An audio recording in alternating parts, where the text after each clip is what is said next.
My name is James Harris. I was 52 when the events described here occurred. I was married to a woman I loved with 2 grown children that we raised right, and I had a good-paying job that I enjoyed. I had the world by the tail and life was great until it wasn't. It all started on a Tuesday night. I worked a bit late that night, but not so late that my wife would worry, and I headed home after the rush hour traffic had subsided. It was my usual Tuesday night. We had agreed that I'd pick up some Chinese carryout on the way home, which I did. I parked in the garage, hit the remote to lower the door, gathered my briefcase and carryout, and headed in. I was the mighty hunter returning to the cave to feed my hungry mate, or what passes for it in 21st century America. Almost as an afterthought, I noticed that my wife's car wasn't in its usual place, but I figured she must have run a last-minute errand and assumed she would be back shortly. So I left the food covered on the kitchen table, hoping to keep it warm, and knowing that if she was too late, we would heat it up in the microwave. I walked down the hall toward the front door, turned at the stairs, and headed up to our bedroom to change into something more comfortable. It was my normal weeknight routine: get home, get comfortable, and get fed. I was coming down the stairs 10 minutes later and called out, "Marie, are you home?" Nothing. I wondered to myself, where could she have gone? Maybe she left a note. I wasn't really alarmed, but by this time I was at least curious. I wandered into the living room, and there on the coffee table I found it. It was not the note I was expecting, but it was the note I could never have imagined. It read, "Dearest Jim, I'm sorry to do this to you, but there is someone who needs me. I got their call today. It's one of those calls that you have to answer when it comes. I'm sorry to run off without warning, and I know this will be hard for you, but please know that I love you more than life, and I will be home as soon as I can. I cherish the life we have made together, and I hope to return to it when I can. Don't worry about me. I will be fine. Your loving wife, Marie." Her cell phone was sitting on the coffee table alongside the letter. I was stunned and confused. I kept turning over in my mind what I'd read in her cryptic letter. She said someone who needs her? Who needs her? Who could be that important, and yet not be worth telling me who they were? Then the panic began to set in. Where did she go? How could it be so urgent that she couldn't tell me where she'd be? How could she leave her cell behind? When would she contact me? This wasn't the kind of note that a wife leaves her husband when she plans to be back late that night. Panic gave way to fear, and fear gave way to anger. How the hell could she do this?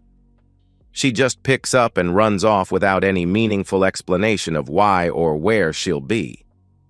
Then the darker thoughts crept into my mind. How could she leave her cell behind? Gave way to, why did she leave her cell behind?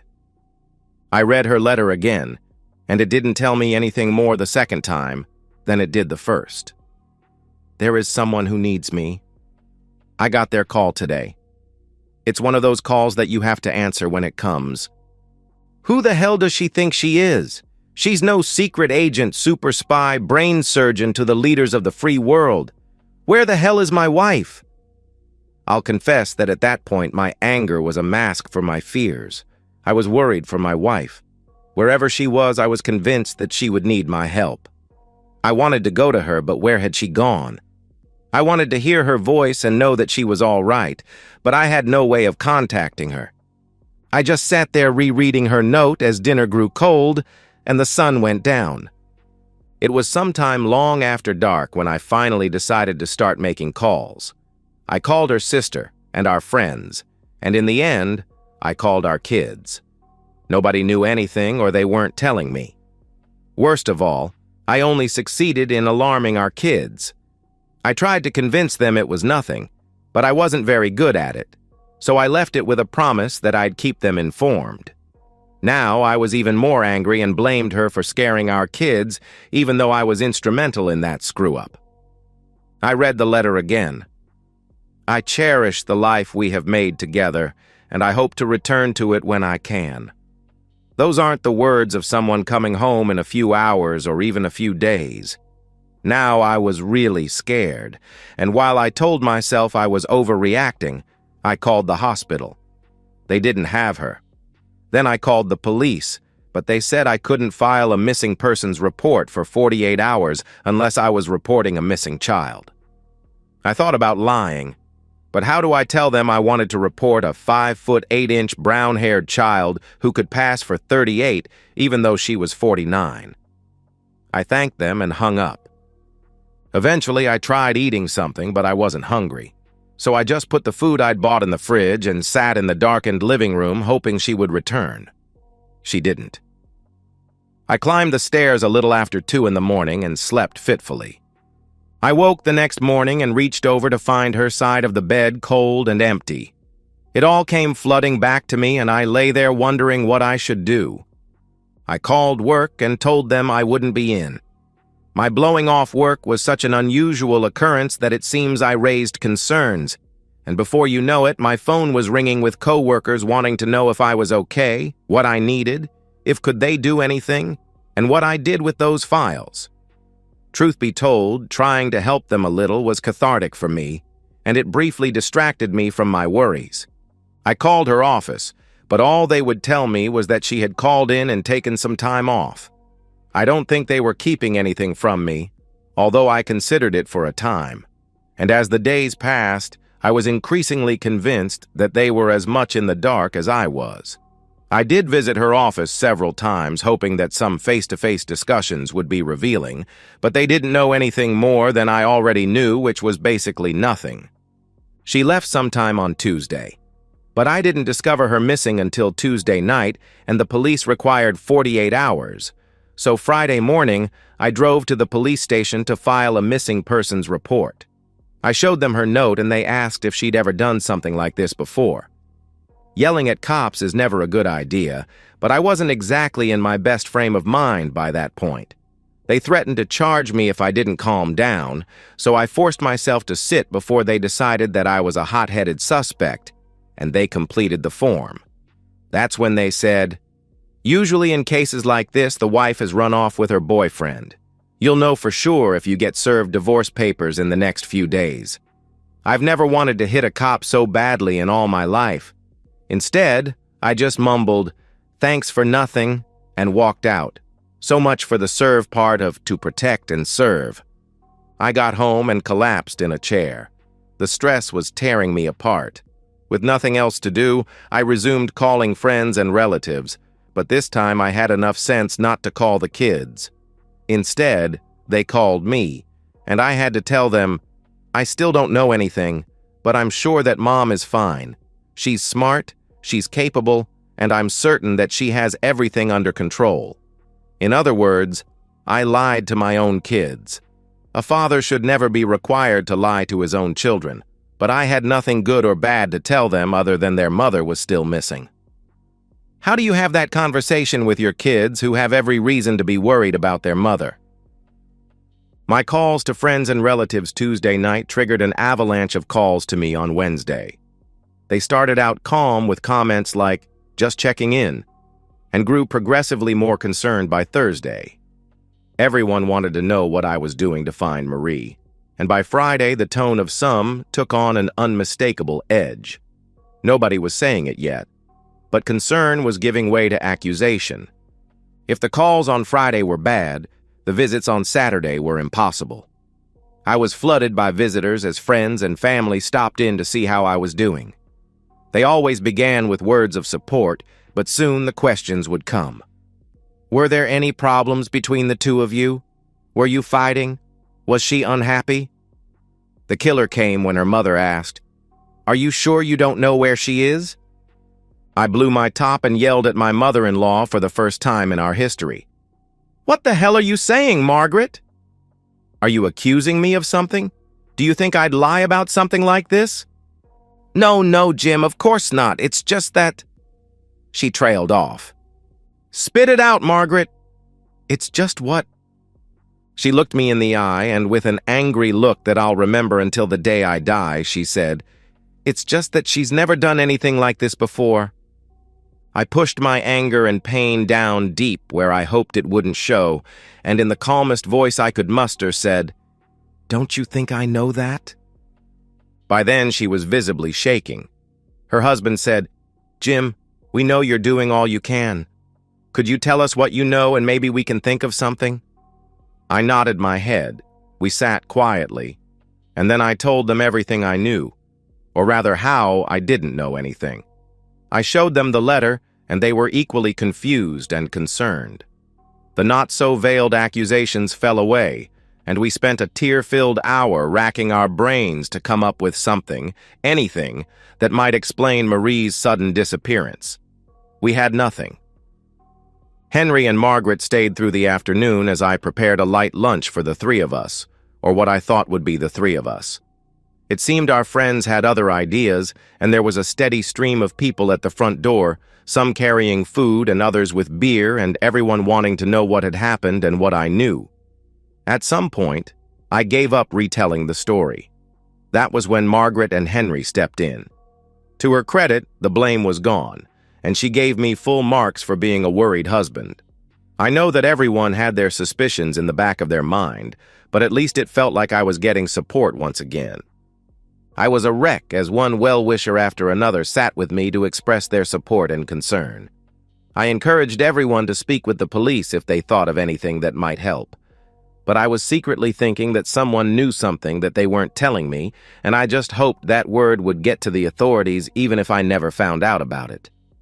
As far as I could ever tell, nobody knew anything, and other than a few supporters calling the police to ask if they had any leads, nothing happened for weeks. That is, nothing happened for exactly 2 weeks. The police had my wife's car license along with the make and model, and they put it on their watch list for possible stolen cars. When I would make a comment to someone along the lines of, "I hope they find her car so maybe they can find her," they'd look at each other as if I didn't understand. I did, and I knew what they were thinking. She'd run off, and there was a good chance that she didn't want to come home even if she were found. I tried going to work, but I was useless there and everyone told me to go home. So I went home, and I was just as useless there. First, I sat and made calls. Then I would drive around looking for her car. I even drove past some friends' houses thinking that maybe they were hiding her, although I couldn't imagine why. Day after day I worried, called, drove, bothered the police, and got nowhere. In a fit of desperation, I went to my lawyer to ask what I should do, and he hooked me up with a private investigator. Officially, the police said that was my right. Unofficially, I could tell they didn't like it. They told me that private investigators tend to interfere and get in the way of official investigations. So I asked them, "What do you have so far?" They had nothing, so I told them in language that could politely be described as candid that I didn't think a private investigator would get in the way of them finding nothing. They didn't like it, but they also couldn't object. The private investigator was expensive and came up with exactly what the police already had. Nothing. As I said, it was 2 weeks after Marie disappeared. I was still doing the same things of calling, driving, and watching the news, but I had also started checking Marie's social media, her credit card activity, and our bank accounts. There was nothing on the card, but after 2 weeks, there was a withdrawal from an ATM machine in a town 200 miles away. I immediately called the police to inform them. That got their attention, and a half hour later there were 2 detectives at my door, and the suspicion started all over again. I finally looked them in the eye, and in the calmest voice I could manage, which in hindsight was one small step short of rage, I said, "No, I did not drive there and use that machine. I've been here in town the entire time. I've been calling friends and driving around looking for her car and doing a damn sight more than any of you. Now you have a lead. Get off your fat backs and go follow it." They clearly didn't like me much, and just as clearly I didn't care. But after a half hour of assurances and implied accusations, they left. To their credit, they did contact the police in that town and put them on the lookout for Marie and her car. 2 days later, they hit pay dirt when her car was found in a hospital parking lot. I got a call from the local police who said, "Don't do anything. Let us take care of this." I said, Like hell. And I drove. A little over 3 hours later, I pulled into the hospital parking lot. It took about 2 minutes to find her car, but it seemed like 2 hours. I also spotted 2 suits in a car that screamed COPS, Zrania, so I parked and walked over to them. I guess they were expecting me. I showed them my driver's license and said, "Show me your badges." They looked at each other and they weren't happy, but they did as I asked. I knelt down and asked what they knew, and all they knew was that they had the car, and nobody had approached it since they got there. When I told them I was going in to ask for my wife, they informed me that they already had. I thanked them with all the false sincerity I could muster and informed them that I was going to do it anyway. I was getting wound up and making friends fast. The front desk at the hospital didn't have my wife's name and knew nothing about the car parked outside, so I decided to join the surveillance. I had nothing to hide and everything to gain, so I asked to sit in the back of their car. It might have been the first time I'd surprised a cop since this all began, but they agreed, and I joined them. We talked for the next hour, and I briefed them on what little I knew. When their shift was over and it was time for them to leave, they agreed to let me watch the car, but they were very clear on one thing. If anyone comes to claim the car, it doesn't matter whether they come out of the hospital or somebody drives them up to it, don't interfere. Just call us and tell us the car is moving. Don't try to follow it. Don't do anything except call us. Do you understand? I nodded. Remember, there is a small chance that they have your wife and will lead us to her, but there's a bigger chance that they just bought the car off someone and don't know anything. Still, they may help us track down who sold them the car. It's imperative that you not do anything. Understand? For the first time since this all began, I did understand, and I agreed. I returned to my own car and sat there, hunched down in my seat and watching Marie's car for the next 3 hours. The only time I left my post was for the quickest pee in history, where I was in and out of the hospital so fast that I was still zipping my fly as I crossed the lobby. An hour later, I saw a woman approach the car, and my heart stopped. I fought to catch my breath. It was Marie. She opened her car door and removed something small, then closed the car and started walking back into the hospital. I followed her. I kept my distance. Something told me that if she knew I was there, I'd never get to the truth. I was about 20 yards behind her as we entered the hospital. I watched her get on the elevator, and I watched the elevator stop on the 3rd floor. It didn't take me long until I was looking into a room and watching her sit beside a man's bed. He appeared to be sleeping or unconscious, and she was holding his hand. I cleared my throat, and when she turned around and saw me standing in the doorway, my lovely and loving wife fainted dead away. I was angry and confused, but I called a nurse who looked after her until she came around. I took much of that time to study the man in the bed. I'd never seen him before. He wasn't a friend or family. He was just a man, but it was clear that to Marie he was more important than her marriage, more important than her family, and more important, it seemed, than me. One mystery is solved and a new mystery presents itself. While the nurse was helping Marie off the floor, I took the opportunity to call the local detectives and inform them that my wife had been found. They said to stay where we were and they'd be right over, so I gave them the room number. Life was about to get very interesting, and as I stared at the man in the bed, I felt a cold chill grip my heart where the fear had been. Marie was borderline hysterical when she regained her wits and would only shake her head as I calmly and coldly asked her questions. Why, Marie? Who is this man? Why did you run off like that? Why haven't you told us where you were? Why didn't you tell us you were okay? Marie, what's going on for God's sake? Several times she looked as though she was going to answer, but then she would drop her head and begin sobbing all over again. I was standing there, waiting, asking, and wondering, when the detectives arrived. I let them take over and stepped to the side, but they immediately asked me to step out of the room. One joined me and asked a dozen questions. I simply told him the truth, That I'd seen Marie approach the car, I followed her back in, and then I confronted her in the room. Confronted might have been a poor choice of words, and I spent the next 5 minutes assuring him that I had not harmed her in any way. When he learned that the nurse found her lying on the floor, the questions resumed in greater earnest. All the while his partner was talking with Marie. In time, I guess I convinced them that I hadn't harmed my wife, or maybe she convinced them. I don't know.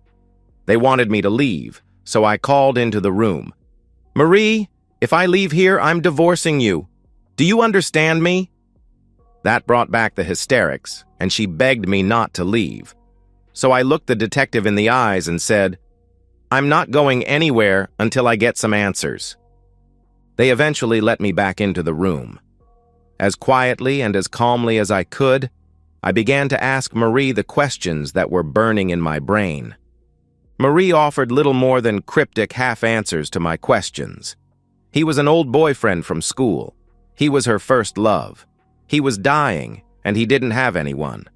There were long pages of information written between those lines, but I was left to ask or guess. "How have you been living here for 2 weeks without using your charge card?" She spent a long time not speaking until she finally offered up, "I have been staying at his place." "So you know where he lives?" I asked. "Of course," she answered. "And you have a key?" I asked. She just nodded. "How long have you had a key to his place?" I questioned. She just shrugged and looked at the floor. I knew that once I made the accusation, there was going to be hell to pay if I was wrong. Still, 2 weeks is more than any man should be expected to wait in the dark for answers. "How long, Marie?" I pressed. She didn't answer. "How long has the affair been going on?" I asked. She didn't answer the question or deny the accusation. The mind goes numb at a time like that. There would be time later for more questions and more pain. "Okay, I think at least you owe me a look at his place. I want you to take me to where you've been staying." She looked at me in horror as the panic overtook her. Eventually, she surrendered and just nodded. She gathered her coat and we headed for my car. "I'll drive," I said, "and then I'll bring you back." She seemed surprised by that, but she accepted. I guess by then the detectives decided it was a personal matter. With one last warning not to do anything stupid, they left. Marie was silent for most of the drive, except when she needed to give me directions. At one point, she barely whispered, "They said we may be required to reimburse the police for their time." I wanted to ask, "Who is this we you speak of?" But I let it drop. God only knows what my pulse and blood pressure were like. I was barely keeping it together. When we pulled into a short driveway in front of a townhouse, I knew I'd likely find the answers to my questions inside. Marie let us in, and as I walked through the living room, I immediately spotted a pair of my wife's shoes on the floor by the sofa. There was a scarf she liked draped over a chair. I wandered down the hallway as Marie called out, "James, please don't go there." If ever there were words from a wife that had the opposite effect, those were the words. I entered the master bedroom.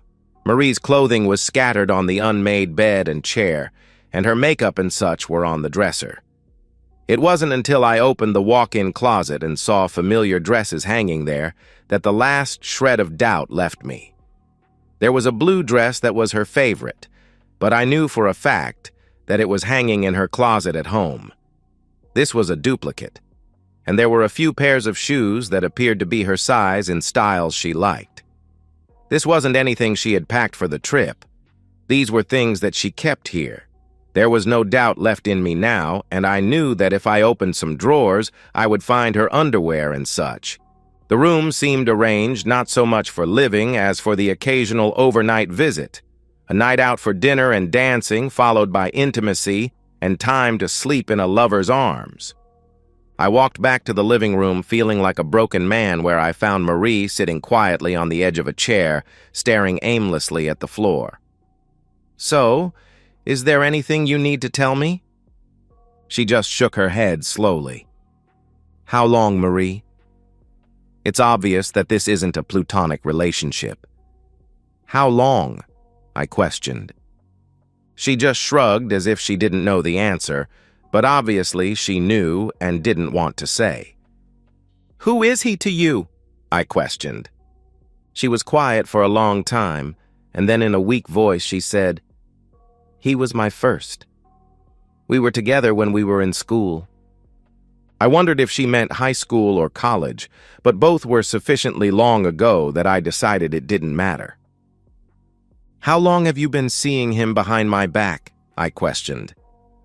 That got a sudden jerk of her head, but she couldn't deny it. She wanted to deny it. She wanted it to be untrue, but we both knew it wasn't. We reconnected about 7 years ago. It was just lunch at first, then dinner. We went dancing one night while you were out of town. It was a year before we... She trailed off. Before you had intimacy? I completed her sentence. She nodded her head slowly. So, you've been having intimacy with him behind my back for 6 years? How do you do it? Do you come here? Does he come to our place? I questioned. That got an immediate response from Marie. Her head jerked up. I've never had him back to our home. I swear it. I wouldn't do that to you. I nodded, and I was feeling mean. So, you'll have an affair with him, but you won't entertain him in our home. I'm glad to hear you draw the line somewhere. She was mad, but she couldn't deny any of it. After a long, quiet time, she said, I never stopped loving you. He never took anything from you. I swear it. It was just a few nights every year and you had me forever. It was a lie taken from the cheater's playbook, and I thought, what was the point of arguing? Well, there was a point.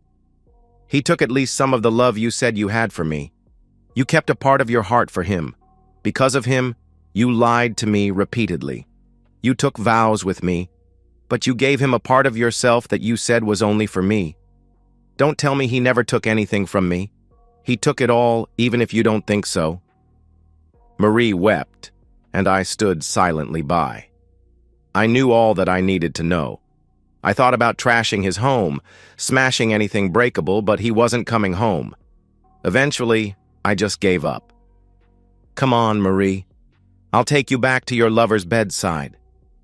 That brought on a new round of tears, but my heart was broken, and I had no comfort to give her. I drove her back to the hospital, and as she got out of the car, she pleaded with me. James, please, just give me a little time. He has no one. I can't let him die alone. I'll be home soon. That last bit brought a brief sob. I'll be home soon, and we can get back to our life together. Please, I do love you. I swear it. I just nodded and dismissed her by telling her he'd be waiting. I think by then she knew we were done. I drove a slow 4 hours home, and I can't remember any of it. I was empty. After 2 weeks of stress and worry, all those friends and family told me not to give up hope. And now I found she was with her lover the entire time. I was drained both physically and emotionally. I did little more than stumble into the house and drop onto my favorite chair. I don't know how much time passed before the first call came. It was her parents, and they wanted to know where I'd been and if I'd learned anything. That was when I realized that I'd run off 200 miles without telling a soul. I briefly considered saving Marie the embarrassment, but I guessed that I had spent the last vestige of my husbandly love for a woman who had betrayed me for years. So I told Henry and Margaret everything. They didn't want to believe it until I described what I'd found at his townhouse. At this point, it didn't matter if they believed me or not. My marriage was over. I knew that without needing to think about it. It was a fact that welled up from the inner reaches of my soul, crushed my heart, and consumed me. Marie and I were done. She loved another man, and I'm not the sort to share. What was worse, she had spent years lying to me, sneaking around behind my back, and giving herself to him. That wasn't a mistake. It was a life of betrayal, and we weren't coming back from that. I called friends to tell them the news, and I spared nothing. I contained my anger as best I could, but I did not lie to her. After using them for practice, I called our kids and tried to tell them in a gentle but honest way that I'd found their mother and that she was with her lover who was dying in his hospital bed. They didn't want to believe it, so I told them about the townhouse. When they asked if I could forgive her, I said, "Maybe someday, but I'll never trust her again." I apologized to them both, but I told them that I was divorcing their mother. Then I forgot that they still had no way of reaching her, and I told them not to tell her. I said she needed whatever time was left to see him off, and her rushing home wouldn't change anything.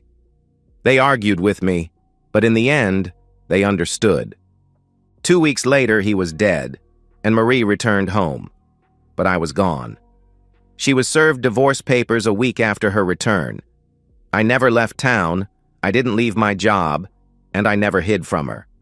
I just moved to an apartment until I eventually found a place that suited me.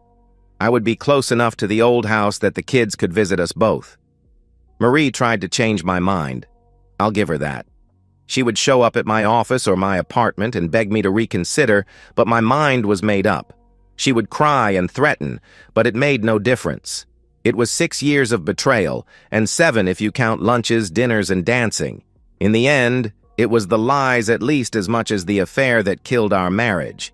When I learned how well and how easily she had lied to me, lying right to my face with a smile, I knew that she didn't view me with the same commitment that I held for her. It's now been 2 years since the divorce was final. I don't ask, but the kids tell me that their mother just goes to work and then home. She isn't going out, or so they think. It saddens me that she's suffering so, but I can't help her. To this day, I can't tell you whether she mourns for the loss of her first love or for the marriage she betrayed. I'm not doing that well myself. I've not healed, but the pain is slowly lessening. I'm not dating either, but I have started to notice other women, and I suspect that in time, I'll dip my toe in the dating pool. I'm a long way from trusting another woman outside a professional setting. I'll never know why she betrayed me, what she needed that I wasn't providing, or how she rationalized her own behavior. I suppose I could ask, but what would be the point? It was her decision, and somehow she made peace with it at the time. I've never told anyone this before because I doubt that they would believe me even now, but I never did learn his name. There was a man lying on his deathbed and a townhouse where my wife played house when they were together. That was enough for me. You can't take revenge on a dead man, and I have learned that I can't forgive a wife who betrays me. I know most people enjoy revenge on the cheating wife, but not all stories have revenge, and not many people are able to take revenge in real life. And that's the end of today's story. If you enjoyed it, please give this video a thumbs up and drop a comment below. Your support helps the algorithm push my content further. If you're new to the channel, don't forget to hit that subscribe button. It really helps me keep creating more stories for you. Thanks for watching, and I'll see you in the next one.